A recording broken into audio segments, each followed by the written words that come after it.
Sir ఇప్పుడు చూస్తున్నాం కదా sir, Delhi liquor scam, Arvind Kejriwal arrest, Kavitha arrest, అసలు ఏం జరగబోతుంది సార్? సి ఇప్పుడు కేజ్రీవాల్ ఒక సిఐఏ ఏజెంటు, అమెరికా ఏజెంటు, ఈ ఖలిస్తానీ వాళ్ళకి ఒక రిప్రజెంటేటివ్, ఈ టైప్గా ఉన్నట్టుగా అన్ని రకాల ఇండికేషన్స్ మనకు ముందే తెలుసు. ఇప్పుడు రెడ్ హ్యాండెడ్గా దొరికిపోతా ఉన్నాడు. ఇప్పుడు పన్ను దగ్గర నుంచి 133 కోట్లు తీసుకున్నాడు అని చెప్పారంట. ఎవరు? గురుబచ్చన్ సింగ్ పన్ను, మన ఖలిస్తానీ లీడ్ చేస్తున్న పన్ను. సో ఆయనే చెప్పాడు,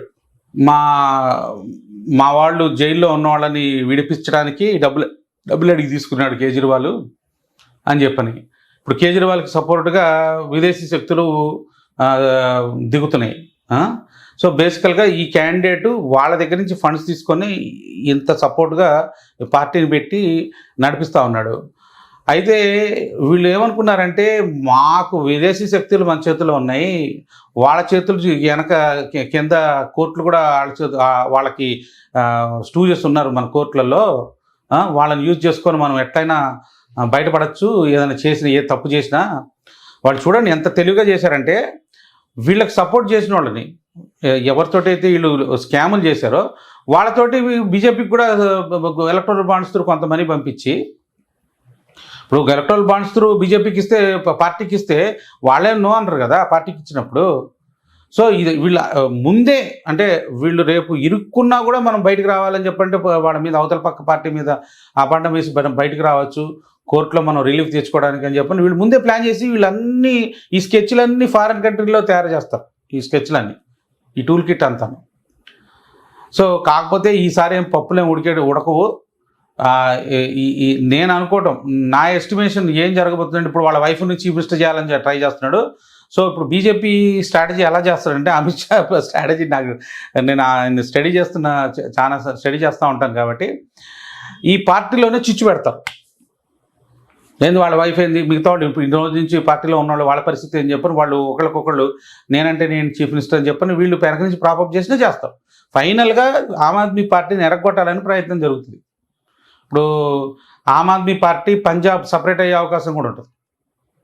ఇప్పుడు ఈ కేజ్రీవాల్ ఈ ఖలిస్తానీ ఫోర్సెస్కి సపోర్ట్ చేస్తూ ఢిల్లీకి రాగానే వాళ్ళకి భోజనాలు పెట్టి, అది పెట్టి, ఇది పెట్టి, వాళ్ళకి కావాల్సిన సపోర్ట్ అంతా ఇచ్చి వాళ్ళతోటి యాజిటేషన్ చేసేదే కేజ్రీవాల్. సో ఈసారి వాళ్ళని ఢిల్లీకి కూడా రానికుండా హర్యానా బార్డర్ నుంచి తరిమి పంపించేశారు. సో ఈ కేజ్రీవాల్ అనేది ఈ దేశానికి ఇంటర్నల్ సెక్యూరిటీ కాకుండా ఎక్స్టర్నల్ సెక్యూరిటీ భద్రతకు కూడా వీడు అఘాతం కలిగించే candidate. Most dangerous fellow. Rahul Gandhi తర్వాత వీడు. ఇప్పుడు విదేశీ శక్తులు కూడా రాహుల్ గాంధీ కనుక ఫెయిల్ అయిపోతే ఆల్టర్నేటివ్ శక్తి మనం ఇంకొకళ్ళని డెవలప్ చేయాలని చెప్పని కేజ్రీవాల్ త్రూ ప్రయత్నం చేస్తూ ఉన్నారు. వాళ్ళ అహంకారం పెట్టుకొని ఈ లిక్కర్ స్కామ్ ఇవన్నీ చేశారు. ఇప్పటికీ వాళ్ళకేం సిగ్గు శరమేం రాలా. వాళ్ళు విదేశీ శక్తులని యూజ్ చేసుకొని వాళ్ళు ఇప్పటిదాకా ఇంకా ఫైట్ చేస్తున్నారు. మన సిస్టంలో కూడా విదేశీ శక్తులకి స్టూజెస్ ఇంకా ఉన్నారు చాలామంది. మన జ్యుడిషియరీలో కూడా ఉన్నారు, పోలీసుల్లో కూడా ఉన్నారు, లీగల్ టీంలలో కూడా ఉన్నారు. సో కేజ్రీవాల్ ఇంకా బద్నాం చేస్తారు. మోడీ గారి స్టైల్ ఏంటంటే, వాడిని జైల్లో పెట్టడం కంటే కూడా వాడి గురించి ఏంటో జనాలకి తెలిసేటట్టు చేస్తాడు. వాడు ఎటువంటి వాడు, వాళ్ళని పొలిటికల్గానే వాళ్ళని దెబ్బతీయాలి. అంటే వాళ్ళ మీద ఆదరణ తగ్గేటట్టుగా చేయాలి, వాడి మీద నిజాలు చెప్పి. సో ఆ పనే జరుగుతూ ఉంది ఈసారి.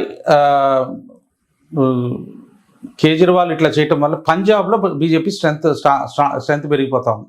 ఇంకా కాంగ్రెస్ నుంచి, లేకపోతే అకాలీదళ్ నుంచి, అటు నుంచి ఇటు నుంచి అందరూ వచ్చేసి ఇక బీజేపీలో జాయిన్ అయిపోతున్నారు. పంజాబ్లో బీజేపీకి భయంకరమైన స్ట్రెంత్ పెరిగింది. సో ఈసారి పంజాబ్లో మంచి ఓట్ షేర్ బాగా పెరిగిపోతుంది. అకాలీదళ్ చాలా వీక్ అయిపోతుంది బేసికల్గా. సో మేజర్ ఎఫెక్ట్ మాత్రం అకాలీదళకి తగులుద్ది. BJP strength పెంచుకుంటుంది.